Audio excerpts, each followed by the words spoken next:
पहला क्वेश्चन देखिएगा 1.2 का पहला क्वेश्चन, निम्नलिखित संख्याओं को अभाज्य गुणनखंड के रूप में लिखिए।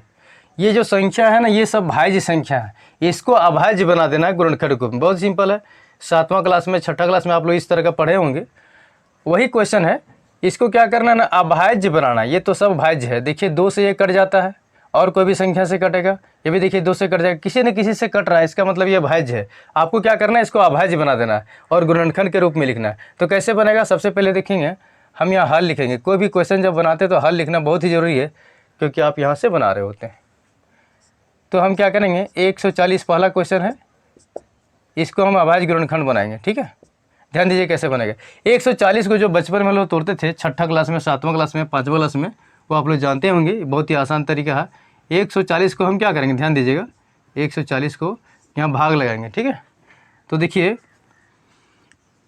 2 सती कितना होता है, 14, यहाँ 0 बच गया, और 2 तिया 6, यहाँ से 1 चला जाएगा, 10 हो जाएगा, तो यहाँ कितना हो जाएगा, 2 पचे 10। ठीक है, अब देखिए कितना से चलेगा, 5 से चलेगा, 5 से 35। ठीक है, एक दूसरा तरीका भी है, ध्यान दीजिएगा।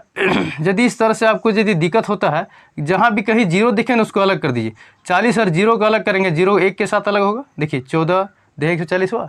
अब देखिए बहुत ही आसानी से टूट जाएगा। 14 को तोड़ेंगे तो कितना आएगा, 2 गुना 7, और 10 को तोड़ेंगे तो कितना होगा, 2 गुना 5। ऐसे तोड़िए, ऐसे मतलब ज़्यादा जब 0 आता है ना, ये वाला आसान होता है। ठीक है, तो ध्यान दीजिए कैसे टूट गया, आपको 2 आया, 7 आया, और क्या आया, फिर 2 आया और 5 आया। अब इसको थोड़ा सा तरीका से लिख दीजिए। देखिए 2 कोई भी संख्या से भाग लगने वाला नहीं है, स्वयं से तो लगेगा, ये तो मान्य नहीं है।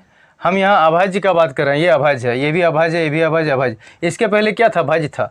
ये बोल रहा है संख्याओं को अभाज्य बनाना है। क्या बनाना, अभाज्य गुणनखंड। देखिए गुना में टुकड़ा हो गया, गुना गुना गुना, और सब अभाज्य है। अब इसको थोड़ा सा सजा के लिख दीजिए। देखिए 2 कितना है, 2 ठो है, तो 2 का पावर 2 दे देंगे। ठीक है, देखिए 7 है सिंगल और 5 है सिंगल, तो सिंगल सिंगल लिख दीजिए। 5 पहले लिखिए, 7 से पहले लिखिए, कोई फर्क नहीं पड़ता है, गुना में सब सेम होता है। तो ये आपका आंसर हो गया। ठीक है, दूसरा नंबर क्वेश्चन दीजिए, थोड़ा मोड़ा डाउट होगा तो यहाँ क्लियर हो जाएगा। दूसरा नंबर में क्या है, 156। ध्यान दीजिएगा 156 को फिर इसी तरह से तोड़ेंगे, बहुत ही आसान है। 156 को क्या करेंगे, देखिए 156 को कैसे तोड़ना, देखिए 2 सती 14, यहाँ 1 बचा तो 16 हुआ, तो 2 8 कितना हो जाएगा, 16। ठीक है, फिर 2 से चला, 2 तिया 6, 1 बचा 18 हो गया, 2 9 18। अब कितना चलेगा, 3 से, 3 एकम 3 और 3 तिया 9। देखिए गुणनखंड के रूप में आ गया, अर्श्य अभाज्य है, सब क्या है, अभाज्य के अभाज्य। 2 2 3 13 सब अभाज्य।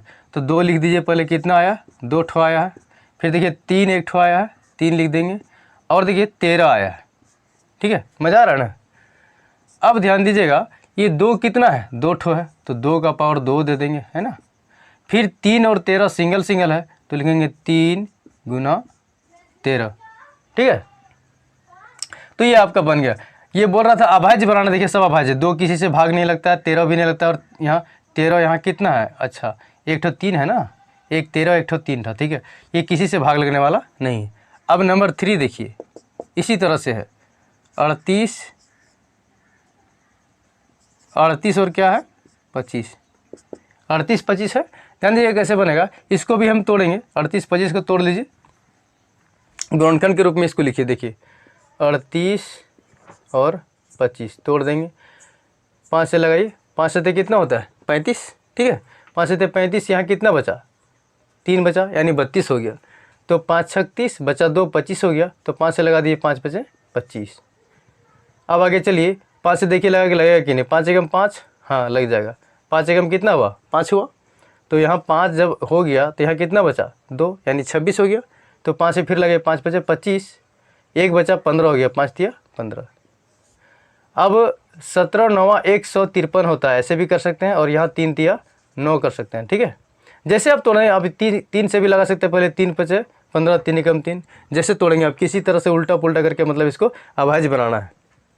मान लीजिए आपको 17 का पहाड़ा नहीं आता है, तो आप 3 से तोड़ लीजिए पहले। ठीक है, तो कितना आया, 5 आया, 2 ठो पहले लिख लीजिए, 5 आया, 2 ठो लिख लिए। ठीक है, फिर क्या आया, 17 आया, फिर लिखेंगे 17। फिर कितना है, 3 है, 2 ठो, तो 3 लिख दिए, 2 ठो। अब बराबर में लिख दीजिए, 5 है 2 ठो, तो 5 का स्क्वायर दे दिए। 3 ठो रहता 3 देते पावर, 6 ठो रहता पावर 6 देते हैं, समझ रहे हैं ना। अब देखिए 5 के बाद ये 3 है 2 ठो, तो 3 का पावर 2 लिख दीजिए। फिर क्या है 17। गुना में हम आगे पीछे लिख सकते हैं, हो सकता है 3 पहले लिख दें 5 पहले, उससे कोई फर्क नहीं पड़ता है। कैसे, ध्यान दीजिएगा, 5 गुना 4 कितना होगा 20, और 4 गुना 5 भी कितना होगा 20। दोनों तरह से 20 आगे या पीछे लिखेंगे कोई फर्क पड़ने वाला नहीं है। तो ये 3 नंबर कंप्लीट हुआ। अब चौथा नंबर देखिए। अब 5005 को हम तोड़ेंगे। कैसे तोड़ेंगे, 5 से चलाइए, 5 एकम 5 और 5 एकम 5। अब 7 से चलेगा ये, 7 एकम 7 कितना बचा 3, तो हो गया 30, 7 चौक 28, बचा 2 21 हो गया, तो 7 तिया 21। अब कितना से चलेगा 11 से चलेगा, 11 एकम 11 बचा 3 हो गया 33, तो 11 तिया 33। तो 5 7 11 13 आया, कितना आया 5 7 11 13। देखिए सब ये अभाज्य संख्या है, ये अभाज्य बन गया और लास्ट में आप आंसर लिख दीजिए। ठीक है ना आसान। अब ध्यान दीजिएगा पाँचवा नंबर क्या है 74 29, इसको तोड़ना है।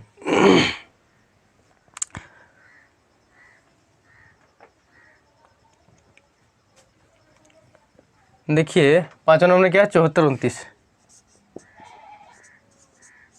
अब इसको भी तोड़ लीजिए गुणनखंड के रूप में। अब ध्यान दीजिए कितने बार में चलेगा, 11 से देखिए, नहीं 17 से देखिए लगा के, 17 चौका कितना होता है 68। तो 74 में हम 68 माइनस कर देंगे, कितना बचेगा 6, यहाँ कितना बचा 2, फिर 17 तिया कितना चलेगा 51। ठीक है, 2 में 1 तो 1, 6 में 5 तो 1, अब कितना है 9। अब 17 सतह कितना होता है 119 होता है। ठीक है, अब 19 बार में ये चलेगा। ठीक है, बार बार आप प्रैक्टिस करेंगे तो आपको समझ में आ जाएगा कितना से लगाना है। 19 दूनी कितना हो गया 38, 19 दूनी 38, 43 में 38 चला गया, कितना बचा